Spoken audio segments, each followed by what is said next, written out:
Dr. Nick Begich, Controlling the Human Mind, coming up next on Deceptions of the Ages News.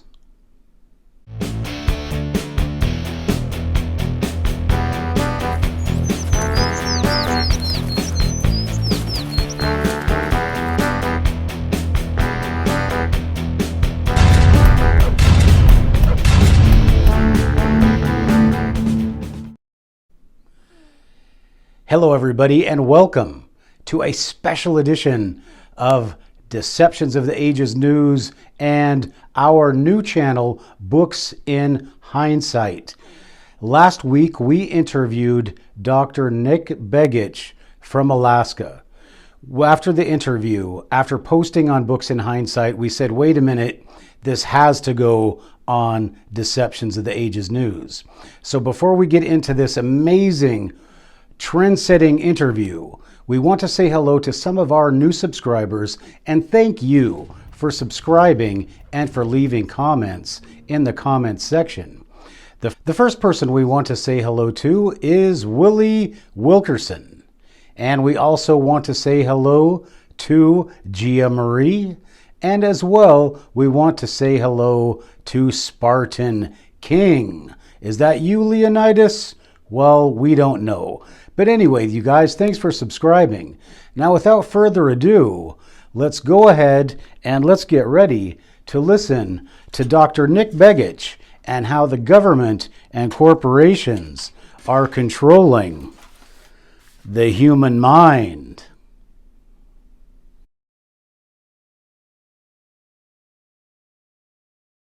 Hello, everybody, and welcome back to Books in Hindsight. As I promised you, I have Dr. Nick Begich from Alaska. He is with us today to talk about his books, specifically his latest book, Controlling the Mind. But I became associated with Dr. Begich, or I should say Dr. Nick Begich, because he originally wrote a book called Angels Don't Call This HAARP, I believe that was. I read that in the 90s. I was so fascinated by it, and I just didn't know what the motivation was for a person who would write this.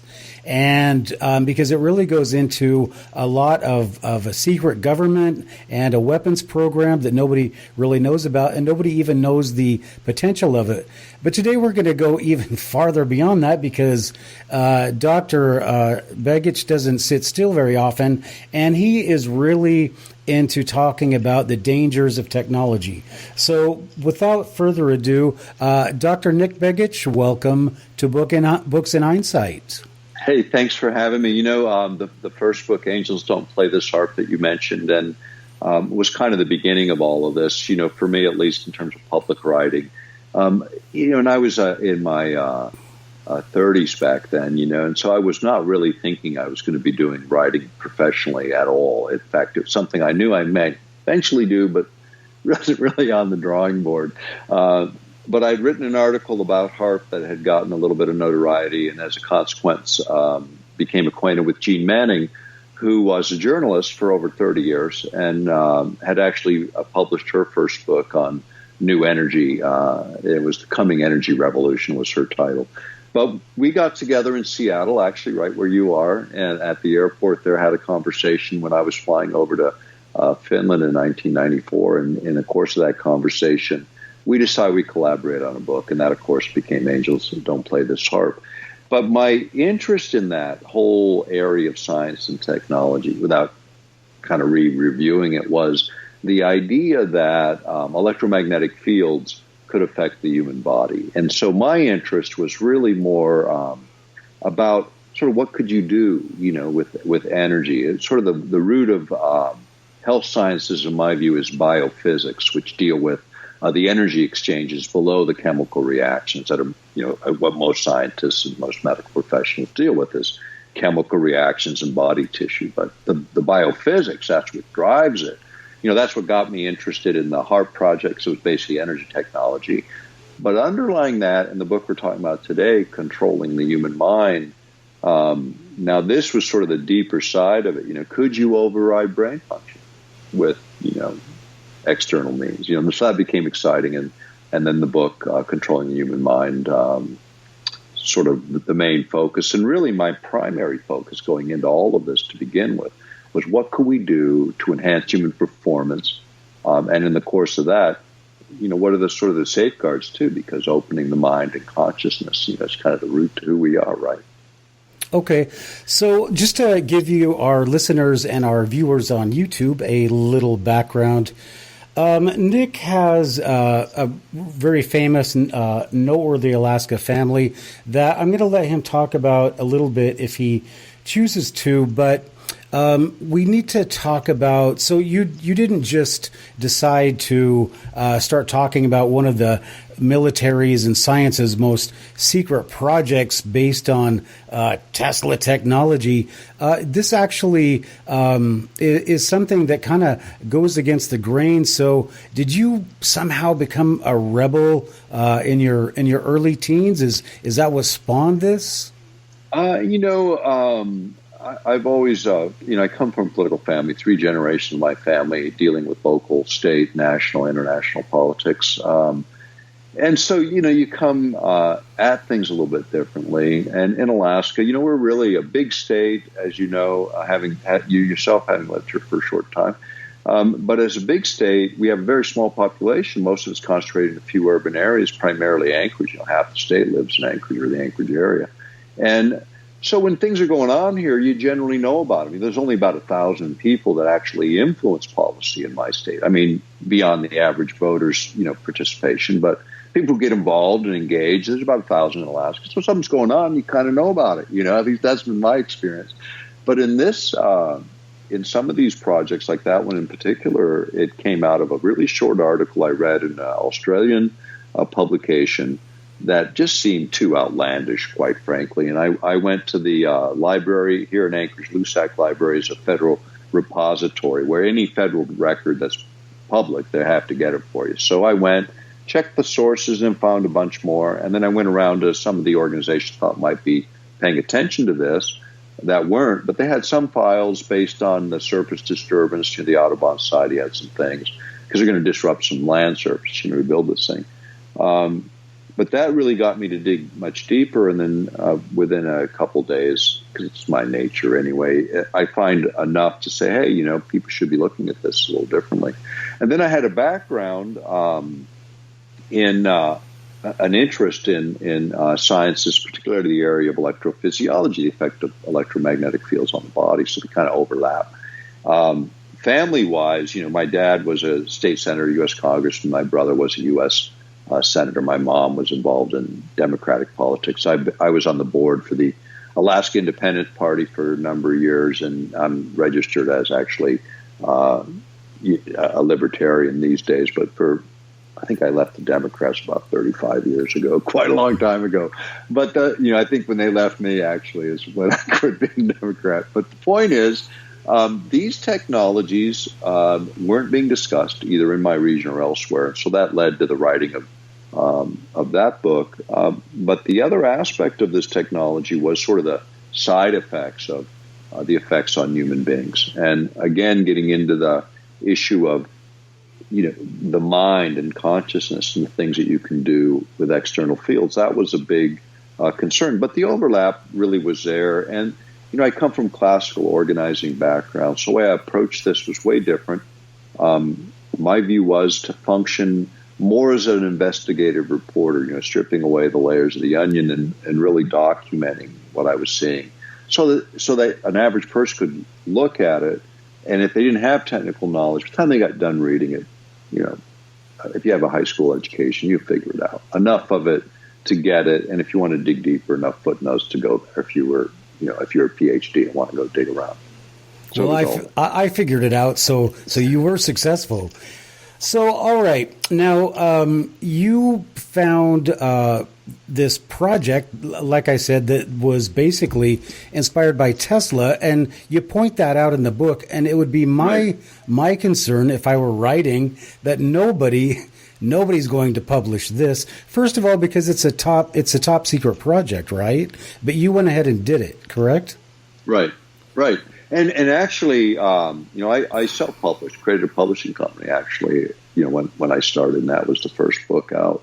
But it's been, sold to 10 other language translations around the world with other publishers and is out there. And it ended up, science and technology book, all of the publishers and mainstream publishers say, it'll never sell, it'll never do anything, and people won't read it. Well, it sold over 100,000 copies. That's quite a few in anybody's book world these days. The average book only sells about 7,000. So I think we did okay with something technical.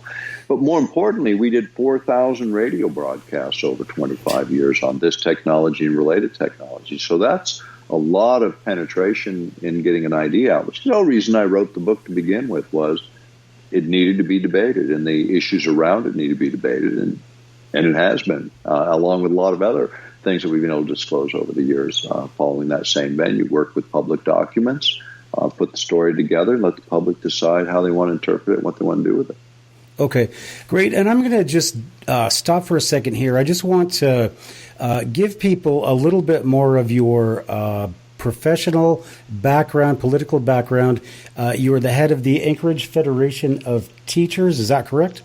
I was head of Anchorage Council of Education, and the Alaska Federation of Teachers, and you were elected statewide, right? And I did, I think, 4 terms actually between them all, because when I was in the Anchorage Council of Education, we were an independent organization, and I was elected president. I was 26 years old, and I organized them into actually a professional union. We affiliated with the American Federation of Teachers and the Alaska Federation of Teachers, and I was elected subsequently vice president of political affairs for a number of years, and then on to the presidency of both organizations. And I stayed president of ACE, Anchorage Council of Education, pretty much all the years I worked for the school system, and I had about a 10-year career in that type of work.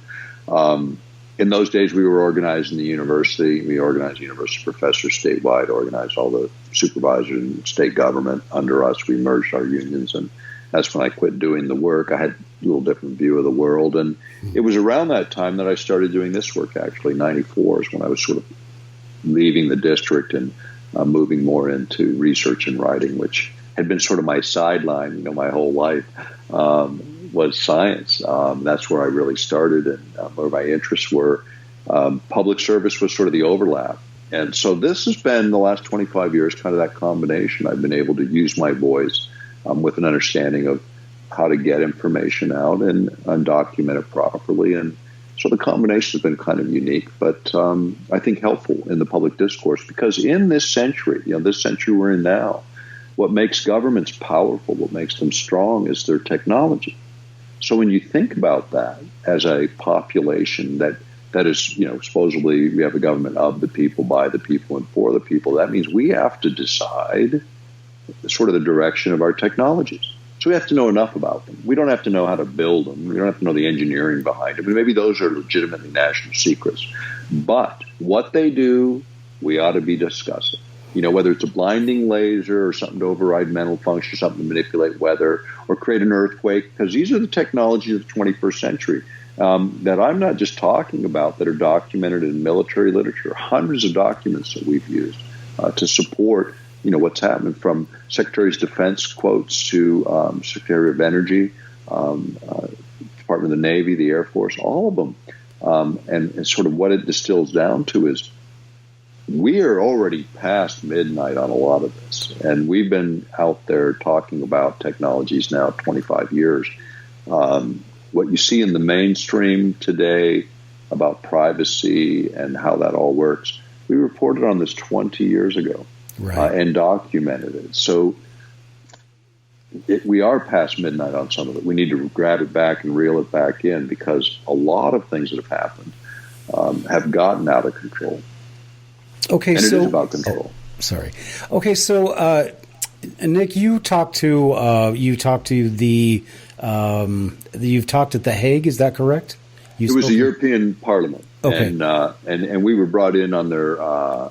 Actually, we did a bunch of presentations in Europe on a couple things, on HAARP for sure, on non-lethal weapons technologies, things that don't kill you but can really maim you in certain ways. And then on the mind effects technology, how to override mental function, or what the military in the Directorate of Electromagnetic Director of the Air Force refers to as controlled effects, what they call controlled effects. And they cover three separate areas. They cover hardware, equipment, how to overrun the electronics on equipment so that you can burn out diodes and things, cause things to malfunction. A secondary, sort of lower energy density, a little differently directed, is to affect the computers, the software, by creating bit errors, by being able to send surges, pulses of energy, disrupt the flow of, the flow of electrons. And then the third level is to interfere with the five basic senses of the human body. And this is smell, taste, touch, to be able to create complete memory sets or illusions. This was actually written about in a document called Technology Horizons in 2002. And that's a U.S. Air Force document as an example. These are the kind of documents cited in Controlling the Human Mind as we get into each of these technologies and look at them. The same with Angels Don't Play This HAARP. Both books are based on a corpus of documents that it's not speculation. And this is the big thing, and often people look at the material in terms of the subject matter and say, oh, conspiratorial, stuff. But if you stop long enough to read the footnotes, and we put them on each page, so you read the page and you look at the bottom, and you can decide, and you can immediately look them up, and decide whether we've quoted correctly or what have you. And I think that's really important, especially on an issue like this, because when you think about it in the modern context, which is the modern context of social media, Googles, and big data, what we warned about, what we told about, is even more striking. Yes. And we're definitely going to talk about that, but I need to ask you a little bit about the process, because we go from the HAARP, and then we get into am I looking at the right page here? No, I'm not. Earth Rising. You have two books called Earth Rising. So in HAARP, we have basically the installation out in Alaska, right, where you talk about what it does. But when you're investigating this stuff, at the same time you're investigating it, the technology is improving. So are you finding? Is that what's happening? So you're just finding more stuff. So can you talk a little bit about? I guess the next book was Earth Rising, or was it? Right. It was actually there was a book. There was Towards the New Alchemy was the second one, and we pulled that off the market. The Earth Rising, the Revolution was the next one. Earth Rising 2, and then Controlling the Human Mind was the last book.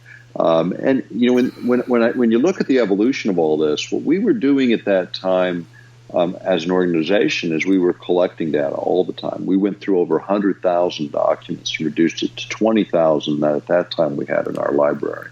And those were being indexed. So I think we indexed up to 8,000 of those. So you'll see in the bottom of our books an EPI number, to be EPI and then a number.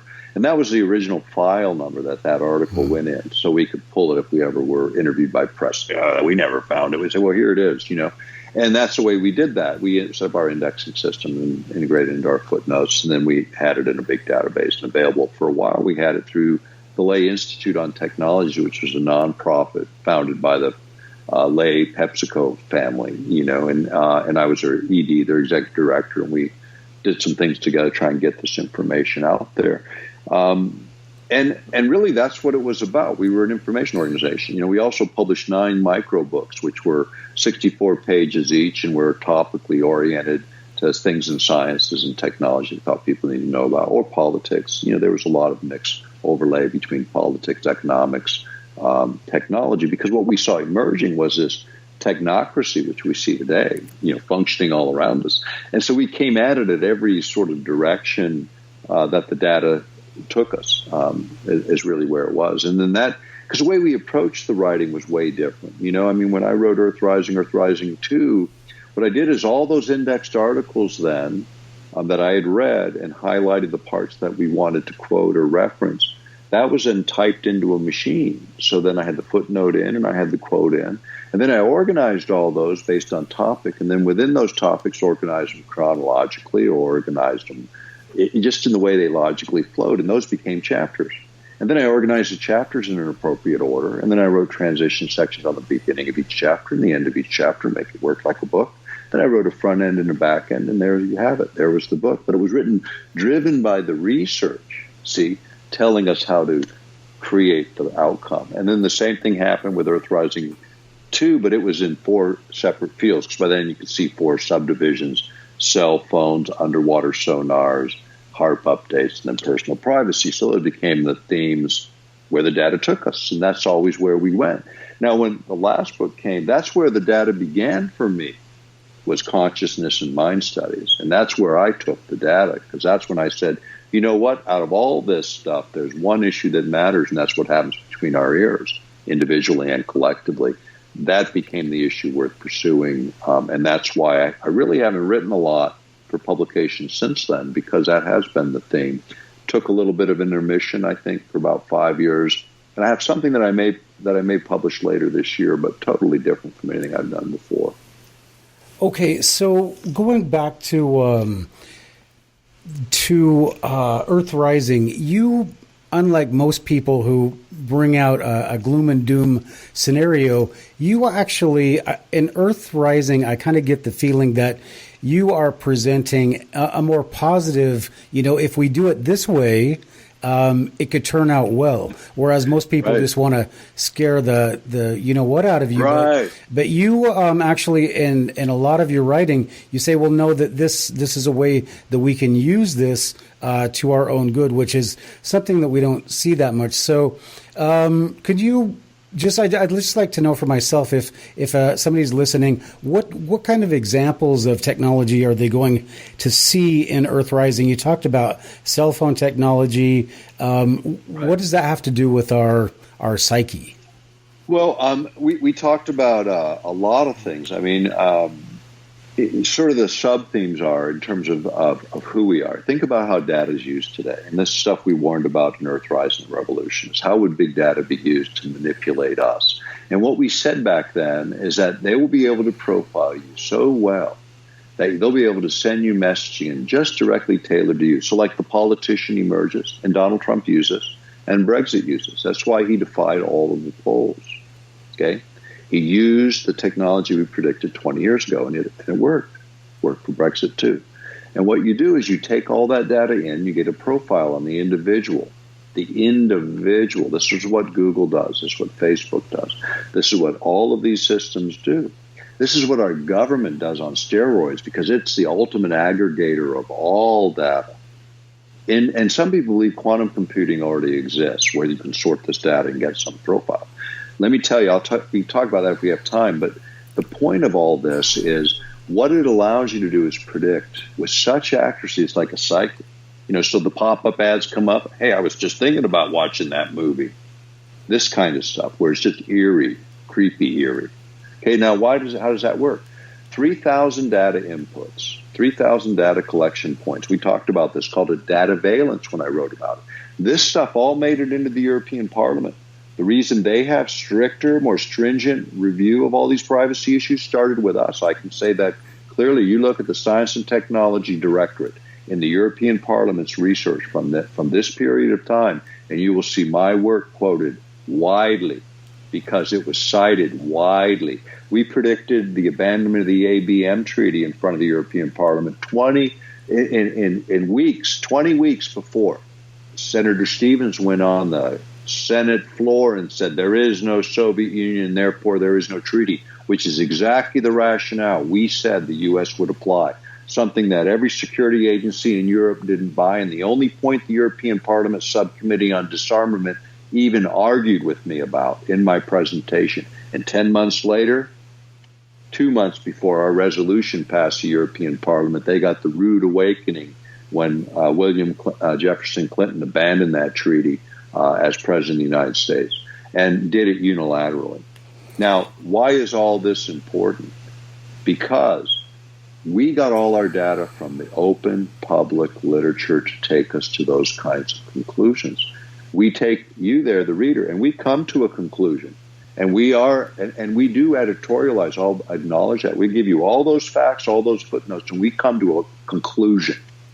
Not neutered, neutral news that pretends to be We tell you what we think, and we give a set of solutions. And we do that in everything we write, because bitching about the problem is the root of the problem.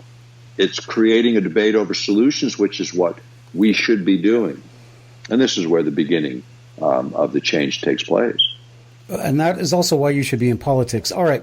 So we just need to stop for a second here, because you are just jumping over things that we really need to talk about. So what we're talking about right now is, and I guess we're just going to kind of go into controlling the human mind, although this is probably in Earth Rising as well, as we just need to jump into the brain as a machine. Right. So can you tell us a little bit about how the brain works? So when you start telling us about how it's being manipulated, we understand how the brain works, first of all. Right. Okay. When you think about the human brain, generally speaking, in terms of what you can do with this, you've got energy moving around. You've got the basic stuff. Left brain is your constructive, sort of mathematical, lay it out brain, your structured brain.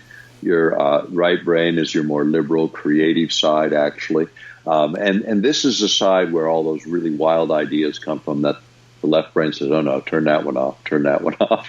The key is working with them both, all right? And what they have found is that as we gain in age, from early on, we have more of a balanced hemisphere. So the structured sort of the brain and the creative side of the brain, they're talking to each other all the time. They're working with each other all the time, evolving solutions all the time. That's why little children learn so fast and integrate all this knowledge, social knowledge, language skills, all this stuff like sponges up until around the time we get them in school, right? And then we start emphasizing with little girls certain things, little boys certain things. Now we kind of do the gender neutral thing, so we kind of screw them up equally. What happens is they dominate one side of the brain or the other, and this is what begins to form up, and you begin to see it.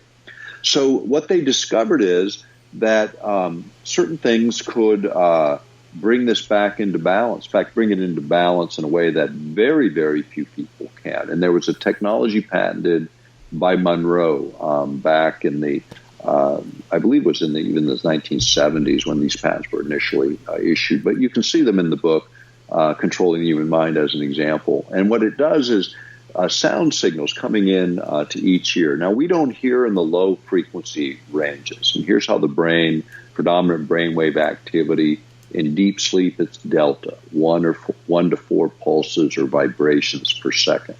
The next stage is theta, which is about 4 to 7 hertz or pulses or vibrations per second. This is where 3 to 5-year-olds spend a lot of their time. This is where you are between awake and asleep, when you're in that twilight state where you're watching your dream happen, but you're still kind of awake. That's where these little guys are, which kind of explains they're sort of playing with imagination and reality, and they get kind of lost in it, and we get confused by that. Well, that's where they are, you see, as they're awake, but they're walking around in this light theta, low alpha range. And the alpha range is in that focus zone where intellectually and creatively you're there. You're the basketball player in the zone. You're the artist in the zone. You're the speaker in the zones when you're there. And then you start getting above that, agitated states. Now, what they learned is that in the case of binaural beat, you can't hear those low frequencies down that low. But what you can do is send a signal in, say, at 15,000 hertz, which is in the range of human hearing. And then in the other, 15,007 hertz. And then you cancel out in the middle, and you get the difference, which in this case would be 7 hertz. 15,000 off of 15,007. And that's the beat frequency, and then both hemispheres begin to beat to that. Boop, boop, boop, boop. You drop into a theta state, on the border of alpha, into kind of that space. So for relaxation, you can drive there, or you can drive to some other frequency for focused attention, memory work, meditation, relaxation, or invigoration. So you can drive with sound. You can drive with flickering light the same way. The optic nerve will pick this up, and the brain, both hemispheres, will begin, one, because there's a crossover in the eyes, so it'll catch the other hemisphere of the brain as they come in. So again, you can do it with electrocranial stimulation, stimulation on the cranium of the head, boop, boop, boop, boop, with DC energy, or you can do it through the electric grid, through a flicker rate on a television screen coming through the internet, a modulation on your cell phone, any electromagnetic carrier in the world can carry a modulation that has an impact on mental function. Okay, so that is, and so this is something that, and I have to just throw this in right now, that you're not screaming all of this. I'm shocked that, first of all, because you've told us that they can, through the manipulation of what we see on social media, they can basically predict what our behavior, they can control our behavior to a fairly, I mean, they're pretty confident in their ability to do that. And then you're telling us that there is a technology using sound that can basically alter our mood, and they do it, and it can be done to children. That's pretty easy. Is it? But okay, so let's go back to the government. And let's go back to, we talked about this before we started this, about how education started in like the 20s or the teens, and they're bringing in these immigrants and they want to make everybody into Americans. So they use like B.F. Skinner technology, right? They use classical conditioning. Same idea. Yeah. But they're using it with radio waves. Bernays and some of the other guys, early guys. And even Estabrooks at Harvard University in the 1920s, you know, he was doing work in the hypnotherapy labs of the 1920s at Harvard. And by the 30s, he discovered a technique where you could take about 1 out of 5 people into this super deep state of hypnosis. And what he was then doing is able to reprogram a new personality. And he was going to create the super spy. He wrote a lot of papers. They subsequently became classified. Go to the Library of Congress and look up Estabrooks, and you'll find out his little storyline. You know, by just looking at a sequence of publications, it'll just blow your mind. But by the 60s, this guy was talking about using LSD and hallucinogenics for changing behavior, and talking about all this exotic stuff that later came out in the MK Ultra papers, in the Church Committee report in the United States Congress, that this is what the CIA had been doing since the 1950s, right? And this is, we trace all that history. And all the footnotes that go with that history, tracing to the Central Intelligence Agency in controlling the human mind, as an example. And we reference them all through our books, because these themes keep reoccurring, you know, manipulating behavior. Persinger in 1995 at Laurentian University, another citation, figured out that you could send a signal into the environment through electromagnetic waves that would just create a sense of dis-ease or agitation in the population.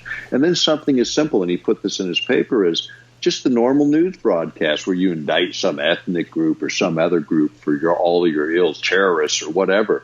A certain amount of that angst would be focused there. And in the age of 50% plus one to decide major issues, that's a lot of influence. Well, this is way more sophisticated than that now, since 95, for goodness sake. That's like the caveman days of technology when you think about how it's changed in that block of time. Right. We were running Apple IIes, you know, back then, barely introducing Macintosh, for goodness sake.